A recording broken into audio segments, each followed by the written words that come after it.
And now we must analyze and interpret the short story Mammon and the Archer by O. Henry. And let us work out the strategy for understanding, analysis, and interpretation. Get engaged with the text and apply various strategies. Identify the cultural and historical context. Identify the problem the author is trying to resolve. Identify the author's attitude. Identify deeper implications insightfully from the text. And now about the story itself, about Mammon and the Archer. Mammon and the Archer, which is considered to be one of O. Henry's best stories, depicts a rich entrepreneur, Anthony Rockwell, who does not belong to the aristocratic layer, but whose son is trying to marry one of the aristocratic daughters. Anthony believes that money can buy everything, and tries to prove his point by using his money to stage an elaborate event that helps his son win his bride. Comprehension check. Why does one of Anthony Rockwell's neighbors turn his nose up at a Renaissance sculpture in front of Anthony's home? How does Anthony respond to this? Why is Richard so unhappy and desperate? How does his father encourage him? What does Anthony Rockwell think about money? Anthony tells his son, Richard, I am for money against the field. Tell me something money won't buy. Does Richard believe that money can buy love? How does the author characterize Aunt Ellen? Why does Aunt Ellen give Richard his mother's ring the next evening? What does the ring symbolize? Does Anthony Rockwell believe that money can buy him the time he needs to propose to Miss Lantry? And your response to literature. Can money buy love? Is your thinking as materialistic as Anthony Rockwell's? Do you think that money makes the world go round? Rockwell's entire outlook on life is defined by money. What about yours? And now reading between lines. Explain the meaning of the statements below. Discuss and interpret them. I bet my money on money every time.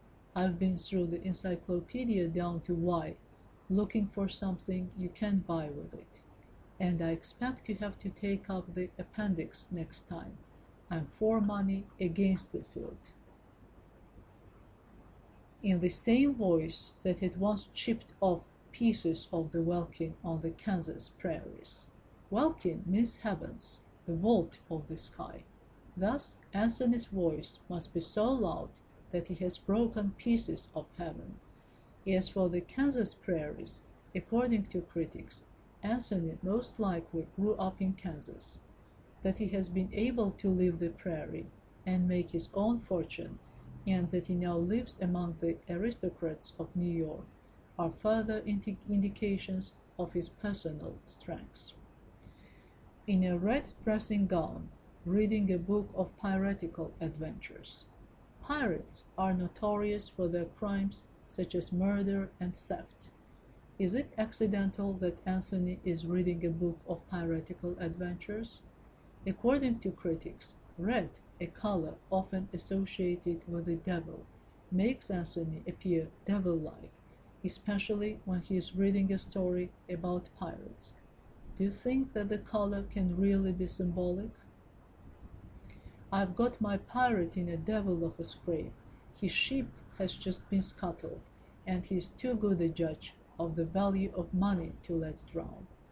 What do the words devil and evil refer to? The Eden Museum gathered old frozen Nesselrode itself, yet he don't watch out. Musée is the French word for museum, and Eden is the garden in the Bible where Adam and Eve, the first created man and woman, dwelt until they were expelled for their sins. According to some critics, O. Henry chose the word Eden to increase the religious quality of the story. Can you detect any hidden meaning behind it? Thundered the champion of the root of evil. Is it the reference about Anthony's loud voice? Why is it called the champion of the root of evil? What language device is it? You didn't notice anywhere in the tie-up a kind of a fat boy without any clothes on shooting arrows around with a bow, did you? Who is a fat boy without any clothes on shooting arrows around with a bow? And cultural and historical context. What culture does this story come from? Does it influence the text? What historical period does the story come from? How does this historical period influence the text? Early 20th century rules of courtship. The dating rules in the early 20th century were extremely different from the dating rituals of today. This was especially true among the aristocracy, which observed strict, formal dating rules. Since Anthony was not born into the aristocracy, he is not familiar with these rules. As Richard explains to him, "You don't know the social mill, Dad. She's a part of the stream that turns it. Every hour and minute of her time is arranged for days in advance. Miss Lantry is part of the social elite, so her time is managed very carefully. Men interested in dating a lady could not just go over to her house to see her. They had to receive permission beforehand."